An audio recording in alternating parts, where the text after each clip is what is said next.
Ana Cristina Olvera en Once Lab.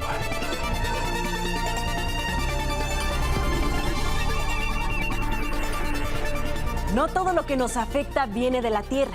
A veces el Sol, esa estrella que nos da vida, también nos envía tormentas. Tormentas sin nubes, ni lluvia, pero capaces de alterar satélites, redes eléctricas y sistemas de comunicación. En esta emisión de Once Lab nos adentramos en el clima espacial, un campo donde la ciencia, la tecnología y las políticas públicas se entrelazan. Veremos de cerca las manchas solares que juegan un papel muy importante en el clima espacial y veremos cómo se monitorean desde la Tierra. Vamos a explorar una misión espacial que navega con luz como un barco del futuro. Y en sus propias batas platicaremos con el doctor Juan Américo González sobre los esfuerzos que ya se están haciendo para proteger nuestra infraestructura ante estos eventos celestiales. Y por supuesto, si del espacio se trata, Julieta Fierro es la científica mexicana que ha dado voz a las mujeres y a las infancias en el campo, por lo que hoy nos cuenta de su labor en Ciencia con A. Porque entender el universo también es cuidarnos y mirar hacia el futuro. ¿Y tú qué elementos crees que forman parte del llamado clima espacial? ¿Huracanes? ¿Basura espacial? ¿Tormentas solares? Le dejamos un código QR, así que saca tu celular en este momento, escanéalo y compártenos tu punto de vista. Este es el Laboratorio de Ideas de Canal 11 y el Instituto Politécnico Nacional. Comenzamos Once Lab. Mientras más manchas, más activo el Sol. Esto porque ocurren donde hay concentraciones de campo magnético altas en el Sol. Entonces, y esto pasa más cuando el Sol está activo, ¿no? No tenemos que ser ni perfectas científicas, ni perfectas amas de casa. Tenemos que tener vidas plenas, tener tiempo para nuestros niños, cuidarlos, quererlos.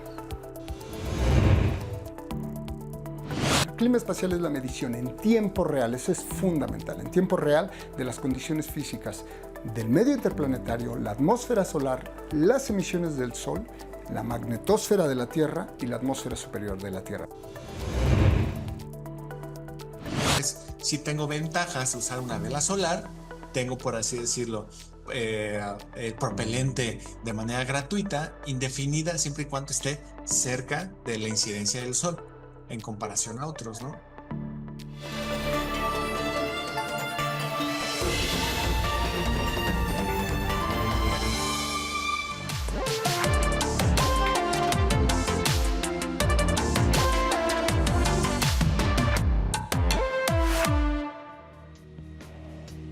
Pero ya sabes, por supuesto, desde el entorno cósmico y desde todos los rincones del mundo, siempre fluye la información de ciencia y tecnología que es capaz de transformar nuestro futuro. Así que pongámonos al día en Once Lab.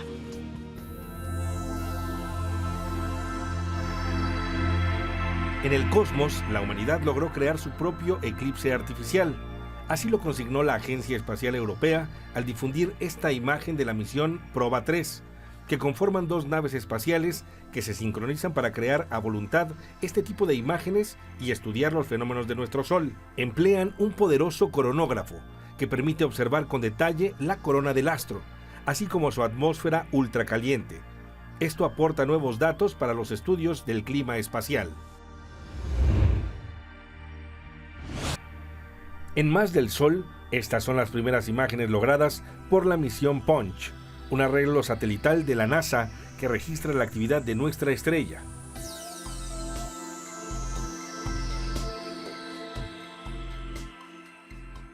Ha integrado diversas fotografías que permiten apreciar en acción las poderosas llamaradas solares.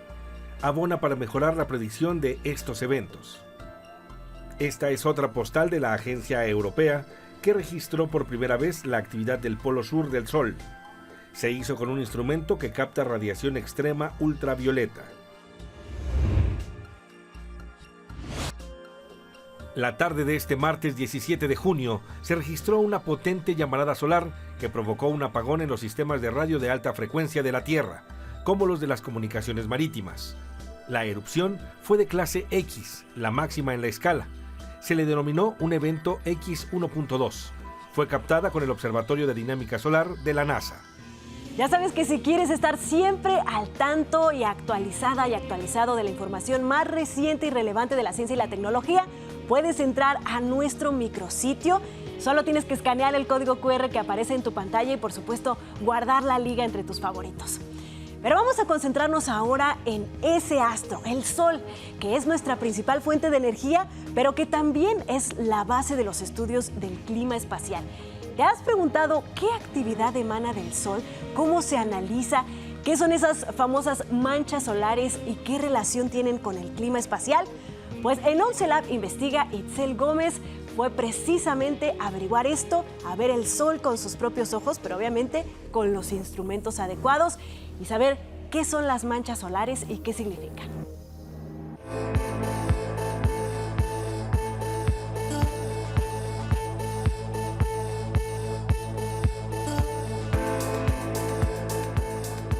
En la superficie del Sol suceden fenómenos que nos pueden afectar aquí, en la Tierra.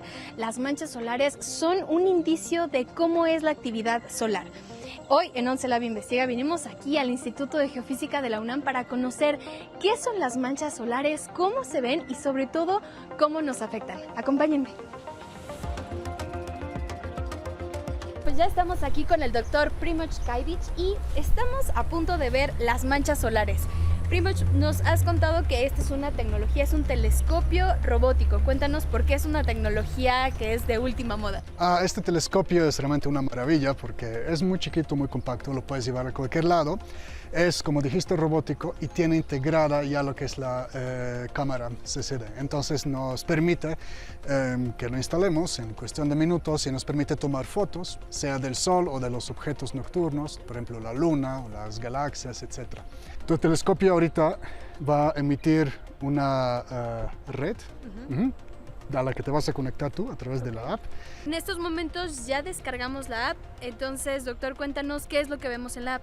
Sí, el app ahorita nos permite buscar objetos como estrellas o galaxias o nebulosas o los objetos del sistema solar. Escogemos los de objetos del sistema solar y primero en la lista está el Sol, entonces escogemos el Sol y entonces se va a tomar un poco de tiempo, pero ya ves que se está moviendo y sabe que el Sol está ahí arriba. Y bueno, ya podemos ver el Sol. Exactamente, ya están también las manchas solares. Sí, las vemos ahora negras, pero bueno, sabemos que las manchas solares también son un indicador de la actividad solar. ¿Por qué? Sí, mientras más manchas, más activo el Sol. Esto porque ocurren donde hay concentraciones de campo magnético altas en el Sol, entonces, y esto pasa más cuando el Sol está activo, ¿no? Entonces, más actividad, más manchas. Y lo que podemos observar en las imágenes que vemos son estos puntitos negros. Sí. Sin embargo, también vemos que, bueno, estas son áreas donde es más frío, pero sabemos que la estrella del Sol es un lugar muy caliente. ¿Qué tan fríos son? Pues si el resto del disco solar tiene una temperatura de 6.000 grados, las manchas están a 4.000. Entonces, aún así siguen siendo muy calientes, ¿no? Ok, perfecto.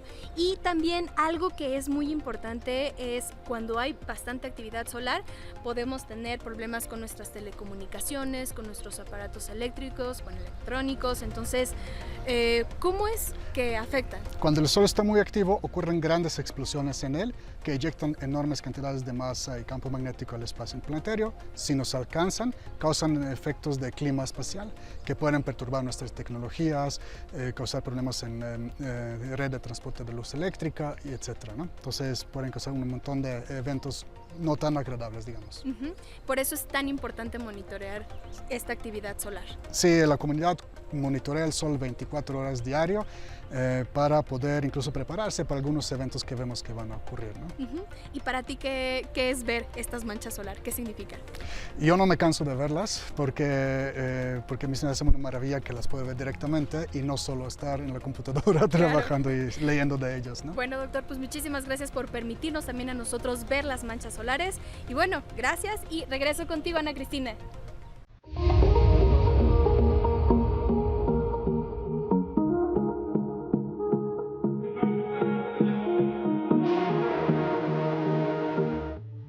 Aquí en México, cuando hablamos del espacio, es casi obligación que tenemos que hablar de Julieta Fierro. Y no solamente por sus investigaciones acerca de la materia, sino porque ha inspirado a muchas generaciones de niñas y niños a pensar en la ciencia, a mirar más allá de los límites de nuestro planeta y a soñar. Es por eso que hoy en Ciencia con A queremos hablar con ella y de su importante labor, ganando algunos de los premios más relevantes de divulgación de la ciencia de todo el mundo.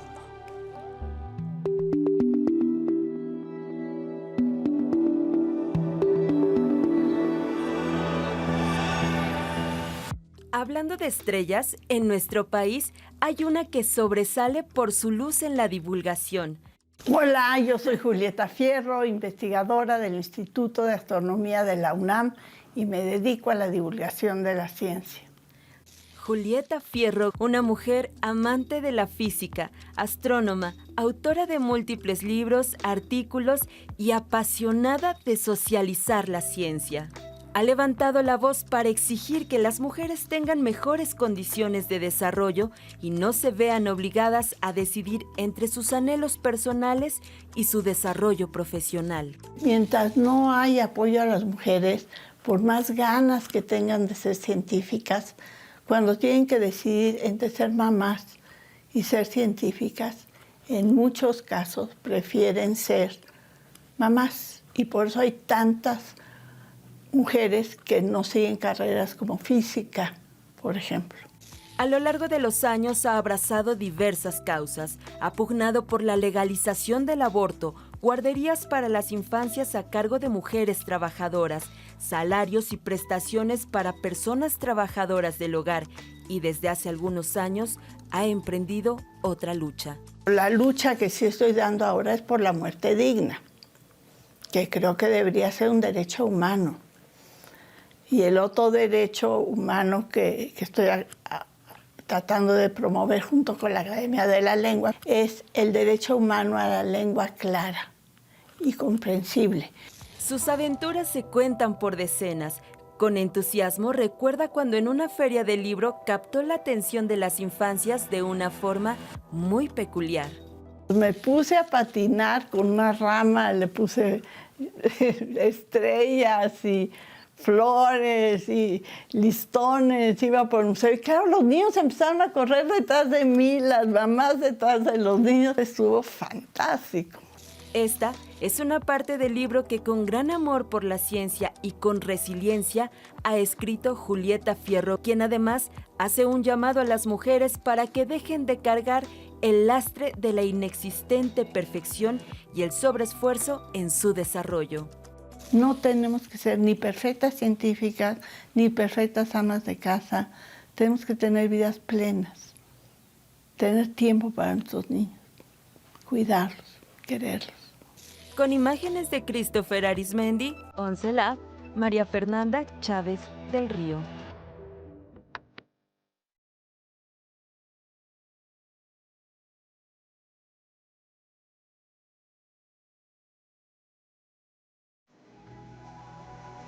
Probablemente escuchaste que hace algunos días, en junio, ocurrió la mayor tormenta solar del año 2025 y que fue clasificada como G4, es decir, una perturbación intensa, que se pudieron ver auroras boreales donde normalmente no se ven.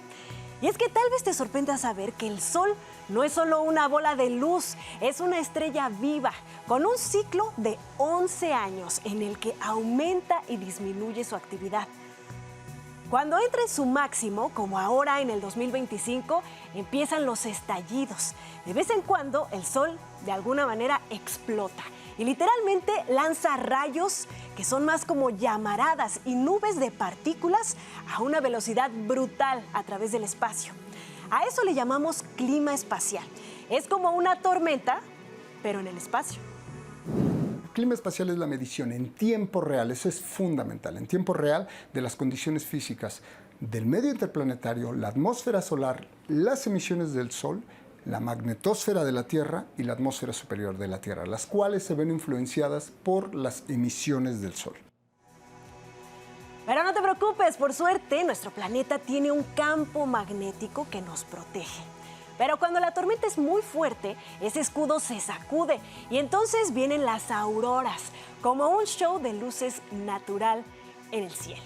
Y además, ¿sabías que aquí en México existen expertas y expertos que se dedican a hacer monitoreo de estas partículas que llegan desde el espacio y nos mantienen a todas y todos informados sobre cualquier situación relevante? Algo como el Sismológico Nacional, que nos está diciendo de los movimientos telúricos, pero de lo que pasa con el clima espacial.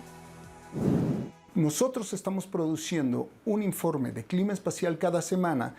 Todos los jueves los sacamos en las tardes y se da de forma gratuita en redes sociales y en la página oficial del Servicio de Clima Espacial, CIESMEX, así como es. Ahora, el Laboratorio de Clima Espacial es quien se encarga de recopilar la información, procesar la información y hacer ciencia con ella.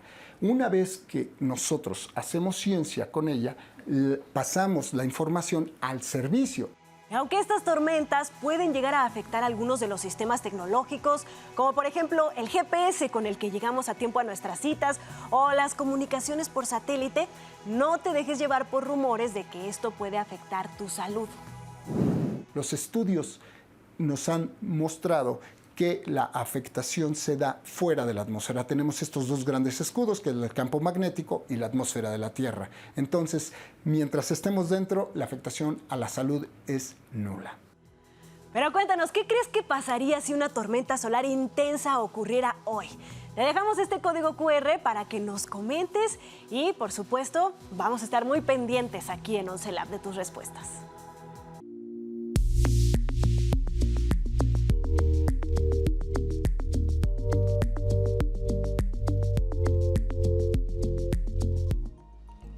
Bueno, pero ¿qué es lo que realmente podría pasar en nuestro planeta, en nuestras ciudades, en nuestra vida cotidiana si llega a suceder una tormenta solar muy, muy intensa?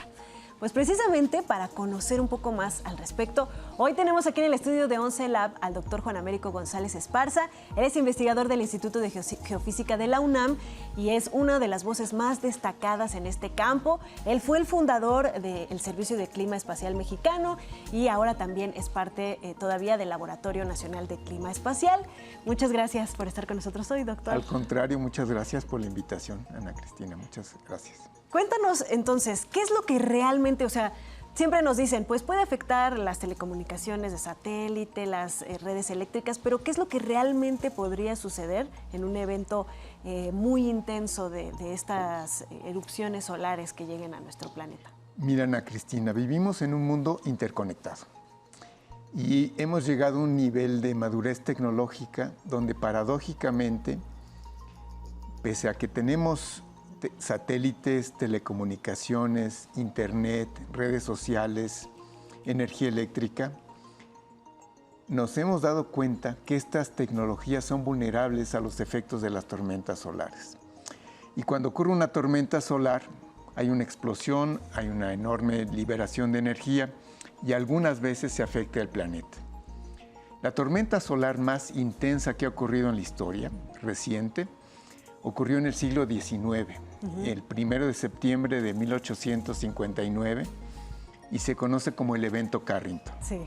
Y hubo auroras boreales en todo el planeta. Ha habido otros eventos, cada 11 años el Sol tiene su temporada de huracanes, y que han sido intensos, no tan intensos como el del siglo XIX. Si en este momento ocurriera un evento Carrington, los satélites, las telecomunicaciones, las redes de energía eléctrica, el internet, tendrían el riesgo de colapsar de forma global. Wow.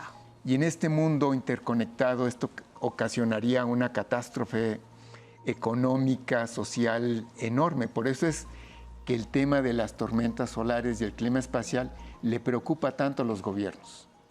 Como un poco lo que pasó en España hace unos días, que no tuvo nada que ver, pero que se colapsó, digamos, el sistema eléctrico. Podría ser algo así, que ni al cajero podías ir porque estaba todo colapsado.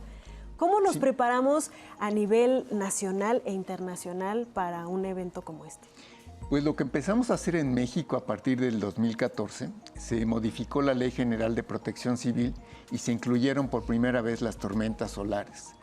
Así que el Sistema Nacional de Protección Civil no solo tiene que monitorear sismos, huracanes, deslaves, sino también los efectos de las tormentas solares. creamos el Servicio de Clima Espacial del Instituto de Geofísica, creamos el Laboratorio Nacional de Clima Espacial y empezamos a desplegar redes de instrumentos en el país para poder entender qué pasa en México cuando ocurren tormentas solares que nos afectan de manera significativa. Y podemos empezar a saber qué pasa en nuestro sistema eléctrico en una colaboración que tenemos con la Comisión Federal de Electricidad, qué pasa con las telecomunicaciones, con el Instituto Federal de Telecomunicaciones, y sobre todo qué protocolos tiene que seguir el gobierno para reaccionar y prever este tipo de fenómenos naturales.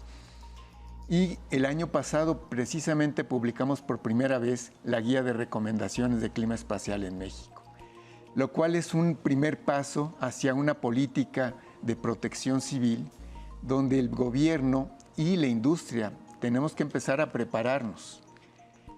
El evento Carrington va a volver a ocurrir, Ana Cristina. Eso es como los sismos, no sabemos cuándo, pero va a ocurrir. Y tenemos que estar preparados. Pues esto nos puede llegar a afectar más de lo que creemos y es importante entonces que conozcamos lo que está. ¿Cómo, a nivel individual podemos contribuir de alguna forma?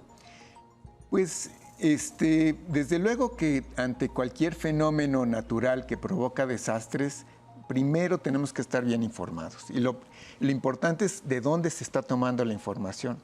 Cuando hay una tormenta solar en las redes sociales, empieza a haber una desinformación enorme y que se va a morir la gente, que se van a explotar los celulares. Y se mezcla información un poco real y mucha inventada, sobre todo para viralizarla y hacerla crear pánico en las redes de WhatsApp, y esas cosas no hay que seguirlas. Hay que ir al Sistema Nacional de Protección Civil, al Servicio de Clima Espacial México del Instituto de Geofísica e informarse con fuentes oficiales. Así es. Muchísimas gracias, doctor. Y bueno, el clima espacial no solamente afecta a la Tierra, sino que estas partículas del Sol en el espacio también se ha encontrado que pueden servirnos para otras cosas, como dar energía y proveer de impulso a algunas de nuestras naves que están explorando el sistema solar.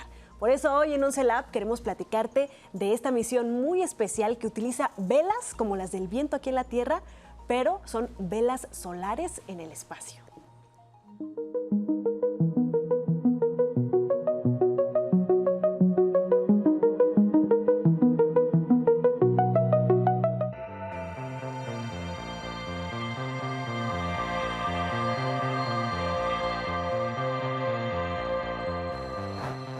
El veleidoso viento ha sido siempre pesadilla y salvación de marineros por doquier. Como lo saben, desde el fondo del Caribe, flotas enteras de galeones. Pero el vano esfuerzo de atrapar el viento, al que se refería Salomón, no fue impedimento para alzar palos, mástiles y desplegar telas de distintas formas y olvidados nombres navales que impulsaron la curiosidad a todos los mares de la tierra. El viento nos llevó a cruzar océanos, y el viento solar tal vez nos lleve a cruzar el espacio. Fantaseada por el mismo Kepler, fue hasta los años 70 que el bamboleo de la sonda Mariner 10 por el viento solar puso a imaginar a científicos con una vela que aprovechara el sutil impulso de los fotones que forman la luz del Sol. La llamamos vela solar. ¿Vela solar? Este es un modelo muy padre, y la idea es que se mueva con la radiación y partículas que emite el Sol, el viento solar, y funciona exactamente igual a como lo hace una vela naval. Rusos, indios y japoneses lo han intentado, pero el naufragio espacial ha sido la norma hasta ahora. Es que los retos no son pocos. A las temibles condiciones del espacio y las dificultades técnicas se agregan peligros como los diminutos meteoritos que alcanzan velocidades de casi 80 kilómetros por segundo. En comparación, una bala rondaría 800 metros por segundo. El micrometeorito siempre es una posibilidad. Entonces podríamos tener alguna estructura donde quizás si se rasga, imagínate una vela dividido por cuadrantes, en donde a lo mejor el micrometeorito impacta en un cuadrante, que no necesariamente significa que va a afectar al de al lado, ¿no? Que es un poco lo que pasaba antiguamente con las velas de los barcos en la mar. Entonces, ¿qué ventajas tiene en comparación con otros sistemas de propulsión? Si tengo ventajas usar una vela solar, tengo, por así decirlo, propelente de manera gratuita, indefinida, siempre y cuando esté cerca de la incidencia del sol, en comparación a otros, ¿no? Quizás en los otros pudiera tener yo mejor desempeño, pero estoy atenido o restringido por mi cantidad de combustible que yo puedo tener allá arriba. ¿Y para cuándo empezarían a ser viables? Yo pienso digamos, en un rango de tiempo conservador, no más de 10 años. ¿Por qué? Porque en este momento incluso ya NASA ha tenido ya vuelos exitosos, digo, como todo, ¿no? Es la parte de investigación. Y aunque el camino es largo, en 2024 la NASA desplegó una vela solar de prueba con una superficie de 80 metros cuadrados para un pequeño satélite que aún orbita la Tierra un tanto a la deriva. Quizás no llegamos a Marte, pero sí quizás nos podría facilitar la vida, uno, para regresar a la Luna, la otra para poder plantear movernos cerca de la Luna, la Tierra, etcétera, y sobre eso ir planteando otra clase de escenarios que nos permitan ir teniendo quizás bases, ¿no? Así que somos como argonautas, jóvenes grumetes, que en lugar de los intensos vendavales marinos, vemos en el tenue viento solar la fuerza que nos llevaría a nuevos y extraños mundos. OnceLab, Carlos Guevara Casas. Así como el clima en la Tierra nos recuerda que somos parte de un ecosistema vivo, el clima espacial nos invita a pensar que también somos parte de un universo en movimiento. Cada tormenta solar, pero sobre todo cada chispa cósmica, nos urge a conocer, prevenir y cuidar lo que hemos construido en este planeta que está todo interconectado. Y por supuesto el planeta mismo. Sigamos observando el cielo con curiosidad y los datos con mucha atención aquí en OnceLab. Nos vemos en el micrositio y en la próxima emisión de OnceLab, donde la ciencia siempre tiene algo nuevo que decir.